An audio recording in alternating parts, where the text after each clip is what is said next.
Comeback made, a legend returns, first W in the bag. That's in today's episode of Backstage Pass. Well, I said it wasn't a matter of if the Vodacom Bulls would click, but rather when. It took over 200 minutes of rugby in Ireland and Wales, but the Vodacom Bulls finally found the momentum and the rhythm that they'd been so desperately searching for in the second half in Cardiff. They ultimately dominated and defeated Cardiff in that second half, 29 points to 19, to secure their first win on the tour. First of all, our set piece dominated. We secured all our own line-out ball while stealing 3 of theirs. Our scrum was dominant, especially in that second half. Big shout out to Robert Hunt off the bench. I think we exposed a bit of a soft underbelly there with Cardiff. Our defense fired as well. After missing 30 tackles against Connacht last week, we came back and secured 93% of our tackles, while our big boys ensured that they missed 15% of theirs. Most importantly was our ability to apply pressure, especially through our set piece and our pack, getting over the advantage line. I said in the build-up to the game, I don't think that Cardiff can hang with us physically, and we proved in that second half that they couldn't. We consistently got over the advantage line, we flexed our muscles, the kicking game was perfect, we pinned them back, and we kept the foot on the throat of Cardiff and ultimately kept them out of the game. Well, who splashed? And Ulrich Lowe is the first name I want to chat about. He's our big ball carrier that gets us over the advantage line. It took big minerals for him to tap and go in front of the line, but he scored that try that we so desperately needed. Anubuoto was brilliant off the bench. He now tops the table for offloads made over the whole competition. In the backline, Curtly Orange, deserved man of the match. He made 86 meters, more than any player on the park. He also beat 4 defenders and made 3 line breaks. He's the firepower that I think we were missing a little bit last week.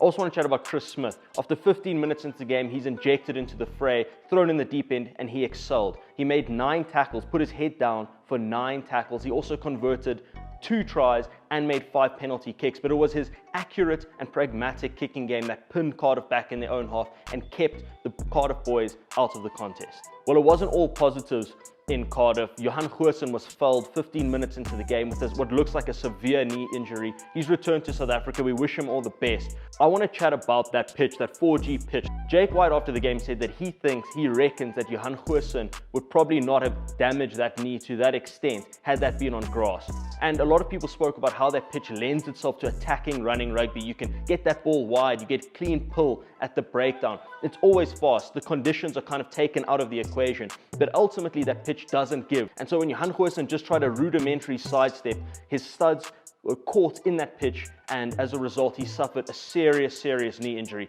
Jack Knoll, former England wing, came out in defense of Jake White and said specifically that he disagrees with the implementation of that 4G pitch, that he says every time he plays on it, it takes him about 3 days to recover. Such is the damage that is absorbed by his knees, by his feet, by his ankles.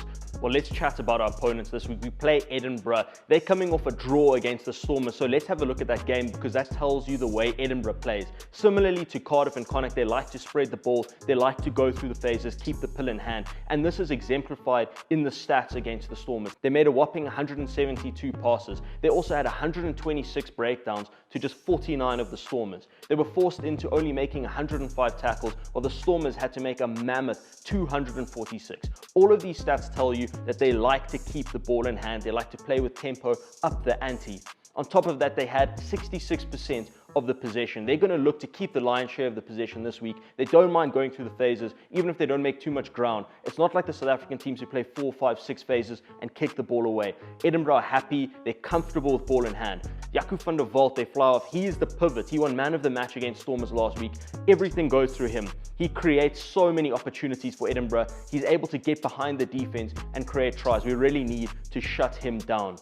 In the forwards, Piers Skuman, their number 1. He's a brilliant scrummaging prop. So is Luan de Bruin, their tight head. They've got a bevy of South African props. They won 3 scrum penalties against the Stormers last week. Sticking with the pack, their big number 8, Viliami Mata. He's 116, 6'5", Fijian juggernaut.